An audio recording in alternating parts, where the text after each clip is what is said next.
Okay, Peter Madnick, you've been working on this phono preamp from MoFi for how long? For about 2 years now. 2 years. It's just been released to production. We're shipping units now. And is this being made at your place or not? Actually, it's not because my factory is too small. We need higher volumes. It's being made at a different facility, but also in California. Oh, okay. Yeah. So all made in the USA. So here it is. Yeah, so here it is. Are you excited by this being? I'm very excited to have it finally be shipping. Yeah. And it has so many interesting features. And So go through them. yeah. So first thing is it has 3 inputs. Input 1 is a dedicated current input. So for use with only cartridges that are maybe sub 1 ohm source impedance. And what would you say is the maximum impedance a cartridge could have to work effectively in this? 10 ohms, 12 ohms? I even think that's too high. So you want 3, 4 ohms? Yeah, and there's a new Misonic Labs that's 0.4 ohms. That's amazing. Yeah. The Honeywells would work. Right, right, they would. But there's also a new Peter Letterman cartridge that he says is actually more like 40 ohms that he uses with a transimpedance amplifier. So we're going to test that. Yeah. So. Well, if you have multiple inputs, you just try it. Exactly, and that's the beauty of this is if current input doesn't work best for you, we have 2 voltage inputs, an XLR and RCA. Okay. Each input remembers its setup parameters independently. All right. So when I say setup parameters, it would mean whether you're using a subsonic filter or whether you want it in mono or not. 10 different cartridge loading options from 15 ohms to 47K. And if you're not happy with any of those, we have an optional setting that engages 2 RCA jacks in the back that you plug in load resistors of your That's own. the best way to do it, as opposed to open the box and solder in some resistors. That's crazy. None of that. Yes. And then we have 40, 50, And 60. they shunt it to ground so they're not in it, so you don't have to use really high quality ones, or the higher quality ones are better. Higher quality ones are still better. Okay. Yeah. Okay. We have 40, 50, 60, and 70 dB of gain. And those are nominal numbers depending whether you're coming in balanced or RCA and whether you're going out balanced or RCA. And this is an all-tube design, right? Very, very tiny tubes that can work in surface mode. It's late in the day and I know. I'm frisky. You're always a little punchy anyway.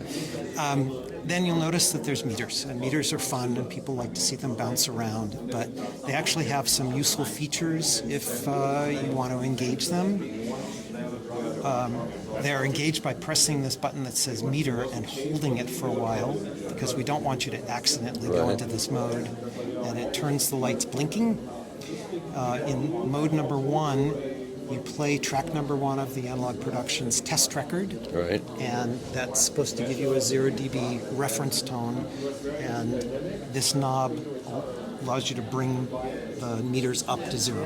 And now it will correspond to the numbers that are on that record. So you're setting gain correctly using that. Okay, that's fantastic. Right. Okay. Then you go to the next mode, which is your first test mode. And in this mode, you can use it for optimizing azimuth. Oh. You play track number 4. It sums the 2 channels, but with 1 channel in inverted phase. So if everything was perfect, you'd have no signal at all. And you adjust your azimuth for lowest setting on the meters. Does that really adjust azimuth, or is that adjust electrical balance, which are kind of different, aren't they? No, you're doing it. You're adjusting azimuth of the cartridge. Okay. So it's a physical alignment tool that happens to be built into your phono program. So then I will use that, and then I'll test it against an oscilloscope and see what I get. Yes, you can do that. I will. I have to. It's my job. I know it is yours. Okay. And I look forward to it.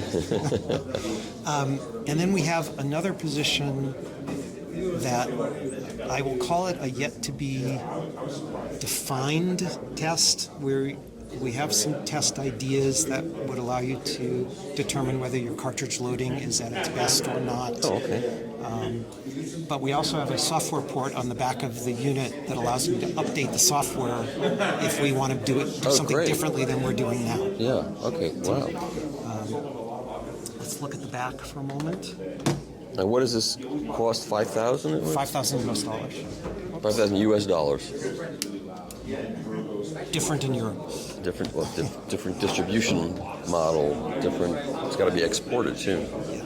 So this is the back. left and right channel outputs. You have both XLR and RCA, and they're independent of each other. Okay. These are the current inputs where you can select, you can choose from the back if you want to use RCA or want to use XLR. You cannot switch between them. So Right. you have to decide. Okay, fair enough. But then the voltage inputs you can choose, you can select on the front. Okay. These two RCA jacks are the loading Right. loading special option resistor points, and then there are two grounds. One is signal ground, one is chassis shield ground, which sit at slightly different potentials. Okay. And in many systems, if you ground the plinth to chassis ground and the arm to signal ground, you get the quietest performance. Now, is that more critical for moving magnet cartridges? It is, but it really helps. Hum is hum, Yeah, right? And sometimes that's just picked up on the phone Right. cable. As opposed to Hum Duty Wada, which is a 50s era artifact. Okay. And then briefly, do an inside view. And what's interesting me about this is normally to make a high performance. Could you hold it up at an angle? That would really. Or is it too heavy? No. Yeah, that's good. Okay. Normally, to do a high performance phono preamp, I would want the power supply external. Right. But MoFi wanted this to be something that could be used in a pro environment, potentially in a rack later or something like that. Yep. So it is two boxes. One's in the front and that's the power supply. One's in the back and it's signal. And as you see, there's a gap. Yeah, and copper shield. Yeah. And shielded from the AC mains in, all the way out. Here's DC back to the main board. All the control functions go in this shielded tube. The grounds are isolated between the front and back, so all of the microcontroller noise stays on the front panel. Basically, it's not leaking into the back. The front end, where all the sensitive, discrete FETs are, is in a thermally stable chamber, so everything warms up and cools down at the same rate, which limits the required adjustments as the unit, as you listen as it warms up, it stays stable. Great.